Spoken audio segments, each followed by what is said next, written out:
দেখুন, দিলীপ দা যেটা বলেছেন, দিলীপ দা আমাদের অত্যন্ত সিনিয়র একজন নেতা। তিনি যেটা বলেছেন তার উত্তর দিলীপ দাকেই দিতে হবে।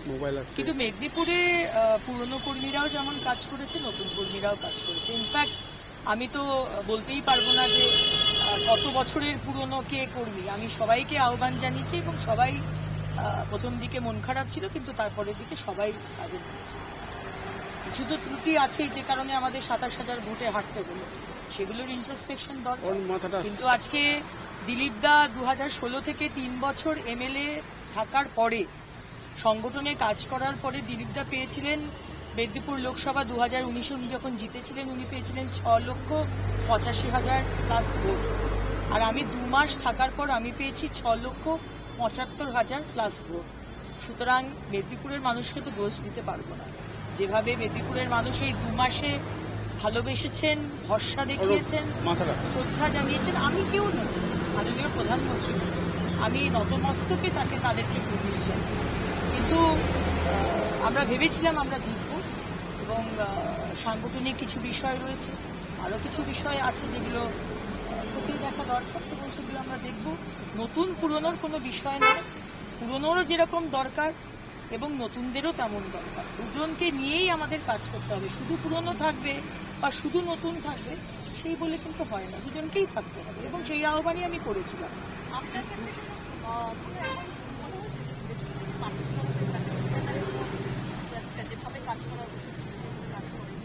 দেখুন, স্যাবোটাজ বা অন্তর্ঘাত কি হয়েছে কি হয়নি সেটা পার্টি দেখবে, কিন্তু সেটা আমি সে বিষয়ে মন্তব্য করব না, কারণ সাংগঠনিকভাবে আমি এক দায়িত্ব রয়েছে, আমার বলাটা উচিত নয়। আমার যে রিপোর্ট, কেন আমি হেরেছি, কাদের কি রোল ছিল, কোথায় আমাদের খামতি, সেটার রিপোর্ট আমি দিল্লিতে পাঠাবো 1-2 দিনের। আমার মনে হয় না, কারণ আজকে আমাকে সিট দিয়েছেন মাননীয় প্রধানমন্ত্রী এবং মাননীয় গৃহমন্ত্রী এবং মাননীয় সর্বভারতীয় আমাদের সভাপতি নাড্ডাজি। কোনো জায়গা থেকে শোনা যাচ্ছে যে আমাকে বলা হচ্ছে আমাকে আমাদের বিরোধী দলনেতা সিট দিয়েছেন। এটা কিন্তু সম্পূর্ণ ভুল কথা, কারণ সিট আমি চেয়েছিলাম আসানসোল বা দুর্গাপুর, কারণ সেখানেই আমি কাজ করেছিলাম ন্যাচুরালি। কিন্তু আজকে আর কারুর কি বলবো সিফারিশে আমি সিট পাইনি। আমাকে কেন্দ্রীয় নেতৃত্ব, মাননীয় প্রধানমন্ত্রীর আশীর্বাদ এবং মাননীয় গৃহমন্ত্রী স্বয়ং আমাকে ফোন করে, এবং মাননীয় সর্বভারতীয় সভাপতি নাড্ডাজি ফোন করে আমাকে এই সিটে দাঁড়াতে বলেছিলেন। আজ লাদাখ হোক, কন্যাকুমারী হোক বা মেদিনীপুর হোক, শীর্ষ নেতৃত্ব যেখানে বলবেন সেখানেই দাঁড়াবো, এবং সেখানে কোনো এটা বিষয় নয় যে এইখানে দাঁড়ালে হারতাম বা ওখানে দাঁড়ালে জিততাম, সে বিষয় না। মেদিনীপুরে আমরা জিতবো, এটা আমাদের দৃঢ় বিশ্বাস ছিল, এবং যথেষ্ট এই 2 মাসে মানুষ যেভাবে আমাদেরকে ভোট দিয়েছেন, ভরসা রেখেছেন, এত সামান্য একটা ভোটে 27,000 ভোটে হারা, এটা আমাদের জন্য অত্যন্ত দুঃখজনক। 42,000 ভোট সংখ্যালঘুরা দিয়েছেন টিএমসি আমাদের খড়গপুর গ্রামীণ এলাকা থেকে, এবং সেই 42,000 সংখ্যালঘু ভোটকে যে মানে ওটাকে যে ওভারকাম করব, যেটা আগে 2019-এ খড়গপুর সদর যেটা দিয়েছিল ভোটটা, এবারে সে ভোট কমেছে, যে কারণেই ভোটিংই কম হয়েছে খড়গপুর সদরে, এবং বাকি বিধানসভাগুলোতে সেই অর্থে বিরাট একটা মার্জিন যে হয়েছে সেটা নয়, যে কারণে মেক আপ করাটা ডিফিকাল্ট হয়েছে। কিন্তু এটুকু বলতে পারি যে মানে মন খারাপ তো আছেই, কিন্তু মন খারাপ বেশিক্ষণ থাকে না, কারণ আগামী দিন বেশি দিন আর সময় নেই হাতে। 2026 এবার আমাদের লক্ষ্য, এগোতে হবে। যা যা আমাদের শর্টকামিংস, যা ফ্লজ, সেগুলো কিন্তু রিয়েলাইজ করতে হবে, সেগুলোকে দেখতে হবে যে এখানে কিন্তু হয়েছে। মানে আমি আমার পশ্চিমবঙ্গের কথা বলছি, এবং সেইটা দেখে নিয়ে আমাদের এগোতে হবে, হাতে একদম সময় নেই।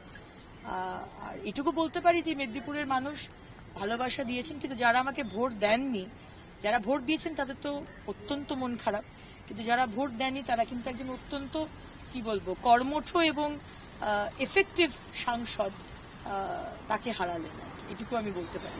একটা বিষয় সেটা হলো যে আপনি খড়গপুরে প্রসঙ্গ উত্থাপন করেন, হিরণের এলাকা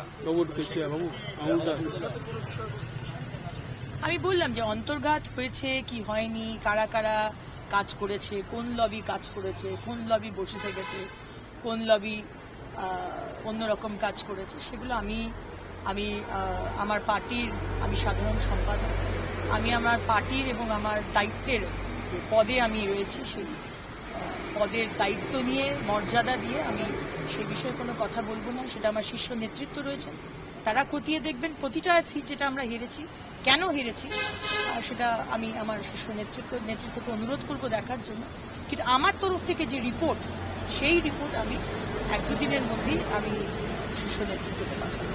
বলছেন যে কাঠিবাজি করা হচ্ছে, শব্দগুলো প্রয়োগ করছে, অর্থাৎ দিলীপ ঘোষের ক্ষেত্রেও কি একই বিষয়? আর যদি সেটাই হয়ে থাকে তাহলে দিলীপ ঘোষ পুনরায় রাজ্য সম্পাদক পদে ফিরিয়ে আনা দরকার, রাজ্য সভাপতি পদে। দেখুন, দিলীপ দার অত্যন্ত কেপেবল রাজ্য সভাপতি ছিলেন, কিন্তু উনি আবার রাজ্য সভাপতি পদে ফিরবেন না আমি অত্যন্ত সামান্য একজন কার্যকর্তা এই বিষয়ে মন্তব্য করার। আমাদের বড় বড় নেতারা, আমাদের শীর্ষ নেতৃত্ব রয়েছেন, আমাদের কেন্দ্রীয় নেতৃত্ব রয়েছে, তারা ডিসাইড করবে। সাংগঠনিক বিষয়ে আমার মন্তব্য করা উচিত নয়। এবং কাঠিবাজি করা হয়েছে না কি করা হয়েছে এটা আমি এটা বিশ্বাস করি না, কারণ প্রত্যেকটি জিনিস সার্ভে রিপোর্টের ওপর বেস করে করা হয়েছে।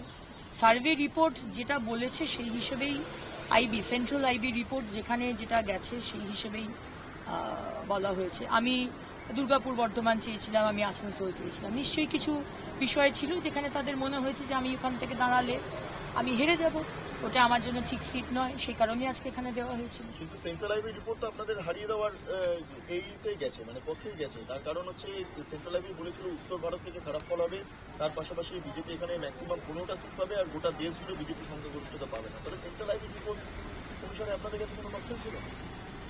দেখুন, সেন্ট্রাল আইবি রিপোর্ট তো আমার কাছে জমা পড়ে না। সেন্ট্রাল আইবি রিপোর্ট মাননীয় প্রধানমন্ত্রী, মাননীয় গৃহমন্ত্রীর কাছে জমা পড়ে। এবং আমি এই উত্তরটা দিচ্ছি এই প্রশ্নে, আপনাদের এই প্রশ্নে, যে দিদিতা যেটা বলেছেন যে কাঠিবাজি হয়েছে, আমি তো একজন সাধারণ সম্পাদিকা হয়ে, একজন দায়িত্বপূর্ণ এমএলএ হয়ে বা বিজেপির একজন প্রার্থী হয়ে আমি এইটাতে সহমত নই। কারণ কি, সিট আমাকে দিয়েছেন কেন্দ্রীয় নেতৃত্ব এবং দিলীপ দাকেও নিশ্চয়ই সিট দিয়েছেন কেন্দ্রীয় নেতৃত্ব, এবং ইনফ্যাক্ট প্রত্যেকটা সিটই কেন্দ্রীয় নেতৃত্ব ডিসাইড করেছেন। এবং সেখানে জাস্ট ঘুম থেকে উঠে আমি বলে দিলাম যে ইনি হবেন এই সিটে, তা তো হয় না। প্রত্যেকটা জিনিসের, এবং আমাদের অত্যন্ত রেজিমেন্টেড পার্টি, আপনি দেখেছেন বহু মাস ধরে আমাদের প্রতিটা সিট নিয়ে কাজ, প্রতিটা সিট নিয়ে বৈঠক হয়েছে, এবং সেটা নিয়ে নিশ্চয়ই কিছু অ্যানালিসিস হয়েছিল, যে কারণে আজকে আমাকে ওইদিকে পাঠানো হয়েছিল। বাকি বিষয়টা তো দিলীপ দাকেই উত্তর দিতে হবে। দিদি, লোকসভা ভোটের ফলাফল মিটতে না মিটতেই বঙ্গে একের পর এক জায়গায় ভোট পরবর্তী হিংসা দেখা যাচ্ছে, এবং এই বিষয়কে সামনে রেখে আজকে হাইকোর্টের তরফ থেকেও করা নির্দেশ দেওয়া হলো। সেক্ষেত্রে দাঁড়িয়ে তারা 5 বছরের জন্য কেন্দ্রীয় বাহিনীকে থাকার নির্দেশের এমন একটা পরিকল্পনা সিদ্ধান্ত পাচ্ছে, কীভাবে দেখছেন? দেখুন, এটাই তো পশ্চিমবঙ্গের কালচার, যে সারা ভারতবর্ষে লোকসভা ভোট তো ছেড়েই দিলাম, লোকাল বডি যে ভোট হয়, উত্তরপ্রদেশে হয়েছে, বহু জায়গায় হয়েছে, কোনো পিন ড্রপ সাইলেন্স, আমরা কোনো মৃত্যু তো দূরের কথা, কোনো গন্ডগোলের কথাও শুনি না। কিন্তু আজকে পঞ্চায়েত ভোট বলুন, আমাদের বিধানসভা ভোট বলুন, কর্পোরেশন ভোট বলুন, প্রতিটা জায়গায়, এবং লোকসভা ভোটেও আমরা দেখতে পাচ্ছি সেই 2021-এর রেপিটেশন হচ্ছে, সেই এক জিনিস। এবং আমি পশ্চিম মেদিনীপুর নিয়ে বলছি, আমার লোকসভা নিয়ে বাড়ি বাড়ি প্রচুর কার্যকর্তা ঘর ছাড়া, তারা আমাদের জেলা অফিসে এসে রয়েছে। মহিলাদের বাড়িতে শ্লীলতাহানি করা হয়েছে, বাড়ি ঘরদোর পুড়িয়ে দেওয়া হয়েছে। যার যেসব কর্মী চায়ের দোকান চালিয়ে তার সংসার চলে, চায়ের দোকান পুড়িয়ে দিয়েছে, কাজ থেকে বের করে দিয়েছে, যেখানে যেখানে কাজ করে সেই অস্থায়ী কর্মী তাদেরকে বের করে দেওয়া হয়েছে, তাদেরকে বলে মাথা ফাটিয়ে দেওয়া হয়েছে। কিন্তু দেখা যাচ্ছে যে মাথা ফাটালো তার কিছু হলো না, যার মাথা ফাটলো বা যারা বাঁচাতে গেল তাকে 307 দেওয়া হয়েছে। তো এইগুলো আমরা প্রস্তুত। আদালতের রায় আমরা স্বাগত জানাই, যে আজকে ডাইরেক্টলি আমরা মেল করতে পারবো ডিজিপিকে, এবং তাদেরকে এই বিষয়টা নিয়ে খতিয়ে দেখতে হবে। এটা আমরা স্বাগত জানাই এই ডিসিশনকে, যে যদি পুলিশ অ্যাকশন না নেয়, যদি সেন্ট্রাল ফোর্স থাকতে হয়, তাহলে 5 বছরও সেন্ট্রাল ফোর্স থাকবে এই পশ্চিমবঙ্গে। কারণ আজকে মানে বিরোধী রয়েছি বলে, বিজেপি করছি বলে আর হেরেছি বলে, মমতা ব্যানার্জি আপনি আমার মাথা কিনে নেননি, নাই আমার শিরদাঁড়াটা কিনেছেন, নাই আমার কার্যকর্তার প্রাণ কিনেছেন। প্রাণ নেওয়ার আপনার অধিকার আছে। আমাদের যার যেটা মনে হয় আমরা সেই দল করব। এবং আপনি মুখ্যমন্ত্রী হয়ে সেই সময়তে যে অত্যাচার হয়েছিল, আপনি চুপচাপ বসে দেখেছিলেন, আপনি বলেছিলেন কিচ্ছু হয়নি। NHRC এসে তারপর বলেছিল হ্যাঁ হয়েছে।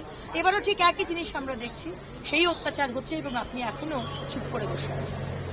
আচ্ছা আমি একটা নিয়ে নিচ্ছি আলাদা এই হাসরা কোথায় ঢুকছিস? ছোট করে। সেটা হলো যে জেলবন্দি অবস্থাতেই এই ও নব